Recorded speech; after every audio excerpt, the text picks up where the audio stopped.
আজকে হাসপাতালে এসে কি করলেন? দেখুন, আমরা সরজমিনে ভিজিট করলাম।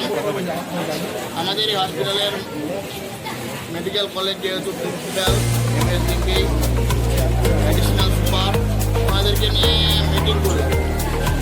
যেভাবে হসপিটালটা ঘুর বাসা হয়ে গেছে, একটা মানে নোংরা আবর্জনার কূপের মতো হসপিটাল হয়ে গেছে। হসপিটালের পরিষেবা গরিব প্রান্তিক হতভাগ্য হতদরিদ্র মানুষ তারা পায় না। একটা হসপিটালের ফ্লোরে যেভাবে প্রায় হাফ ইঞ্চি কালো নোংরা জমে গেছে, পরিষ্কার পরিচ্ছন্ন হয়নি, গোলাবাজি চলেছে, নেশার একটা আড্ডাখানা হয়ে গেছে, ঘুঘুর ভাষায় পরিণত হয়ে গেছে।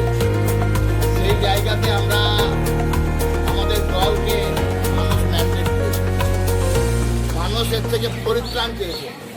স্বাভাবিকভাবে আমরা সরকারি আধিকারিকদের নিয়ে ভিজিট করে দেখালাম। আমাদের সঙ্গে আমাদের